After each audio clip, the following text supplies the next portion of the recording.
The UK is divided and on the edge. We've all seen the carnage on our streets this past few days. In this video, I'm going to try and underpin and summarise my thoughts on what's going on. This is really to give an overview. I appreciate there is plenty of further information on what's going on, but here's my take. I appreciate most of you watching this will have seen various clips of footage and people having their say recently. I didn't film any of the events over this past weekend. I had a good idea as to how things would play out, particularly after the Prime Minister gave his speech, which a great number of people felt was divisive and unbalanced. I think there has to be a very clear distinction between legitimate protest in a peaceful manner and what we have seen. This video is not aimed to exasperate or aggravate an already hostile situation. However, some of the footage has been unbelievable. What is even more incredulous is the absence of it on mainstream media, with a reliance on Elon Musk and X to offer pictorial balance, or a large number of citizen journalists across the country. Before I start, there is good and bad in everybody. We're all human. This is not about race. Amongst other things, this could fundamentally be about a deliberate attempt to divide and conquer.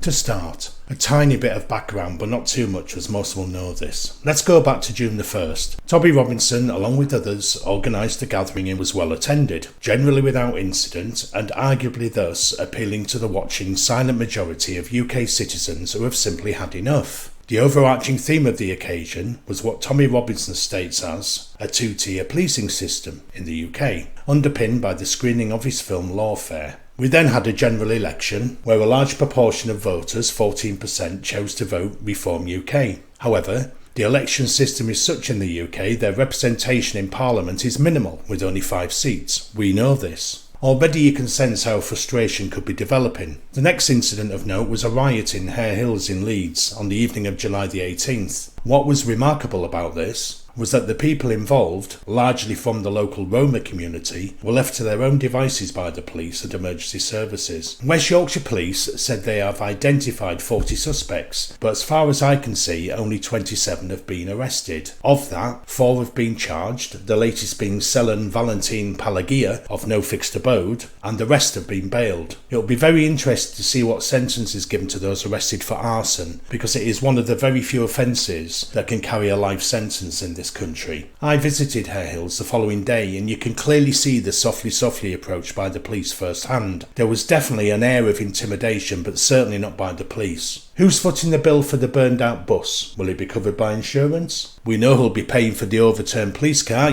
British taxpayer. The Public Order Act clearly states that a gathering of more than 12 people who are creating such a melee is classed as a riot, and therefore can guide sentences of up to 10 years in prison. So for those charged for offences other than arson, will this now be amended now that Keir Starmer has come out with his rod of iron, courts open 24 hours a day speeches? Let's watch this space. The next incident was on July the 23rd at Manchester Airport. We all saw the first video, and I'm sure we all made our own judgment on the situation. The following day, a protest involving around 200 people was held at Rochdale Police Station with shouts of GMP, shame on you, etc. And this was in protest of 4 arrests pertaining to what happened the night before at the airport. Next, there was a second gathering in London, hosted by Tommy Robinson and his associates on July the 27th, a few days later. This time though, the attendance is huge, filling not just Trafalgar Square but streets close by too. Robinson estimated around 100,000 people turned up for this one, which is refuted, admittedly. However, I was there myself, and you can make your own mind up by watching my footage elsewhere on this channel. Again, no trouble, and a general feeling of very positive momentum. I tried to find when the footage of the second video of Manchester Airport was released, and, correct me if I'm wrong, which I'm sure you will, I see evidence of it being released on the 27th of July, the same day, by the Manchester Evening News, but it was around about tea time, just after Tommy Robinson's gathering had ended. I suppose timing is everything. Despite the new evidence, the matter appears to still be ongoing, with the 4 arrested still not charged and the police officer still under suspension. However, we know this can change by the hour. The following day, so the 28th of July, Tommy Robinson was arrested under terrorism legislation. This was widely reported by the mainstream media, of course, but he was subsequently released. On Monday, 29th of July, we had a terrible incident in Southport, which I won't dwell on.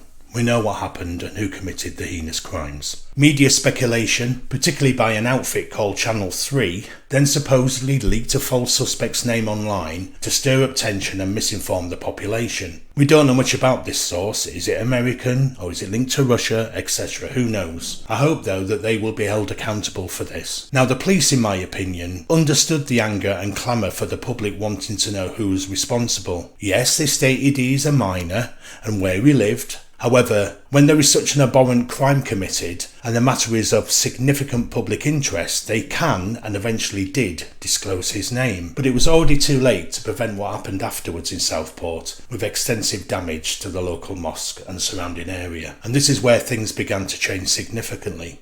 A demonstration at Downing Street in London followed, leading to many arrests that were captured on film by citizen journalists. It clearly showed the police acting wholly differently to how they had in both Hare Hills and Rochdale, not only raising and using batons in riot gear, but kettling people, preventing them from leaving the area well into the night. Countless arrests were made, despite the remaining protesters being calm and posing no threat. Expecting the Prime Minister to have a balanced objective and to understand the mood of the nation, Starmer's rhetoric instead generalised anyone with legitimate concerns as far right. He completely misjudged the narrative, and this seemed to stir up further division in the country, which we've all seen in places like Sunderland, Tamworth, Middlesbrough, Rotherham, Liverpool, Manchester, Belfast, Blackpool and so on. What you might not have seen, however, is the marauding gangs of Muslim men with weapons indiscriminately attacking white people en masse. Stoke and Blackburn being notable examples of this. However, you'll need to search X or Twitter. Liverpool, a city that has always celebrated diversity. It has the oldest Chinese settlement in Europe and a long history of welcomed legal immigration. Even they've had enough. The police, in their wisdom, in Liverpool, not only failed to keep a counter-protest away from the peaceful gathering of the enough is enough people, they led it to them, turning their backs away from the agitators, looking on as their fired-up colleagues in riot gear faced down concerned citizens of all ages and demographics who were there to protest peacefully. Of course it was going to end badly. Not helped, of course, by criminal opportunists looting and destruction of local communities. I mean, that's ridiculous, and it just can't be endorsed. Do you really think that helps? People have worked hard to build up their businesses. We even saw footage of a library being burned down. Why? That's for your benefit. We viewed further disturbances as hotels housing migrants. Again, there has to be a better way. We can't endorse that. Not all migrants are wrong-uns. Some are here to simply take advantage of our country's generosity at the taxpayer's expense. Who's the mugs? I fully understand why people are angry, but ruining your future with a criminal record, or worse, being vulnerable in a Muslim-controlled prison is just not worth the risk. None of us know who these people are, but mob rule and intimidation could also end badly when someone loses their life. There's been enough of that lately. Instead, all of the hotels, security, wholesalers or whoever that benefited from the migration programme, they need to be absolutely 100% boycotted.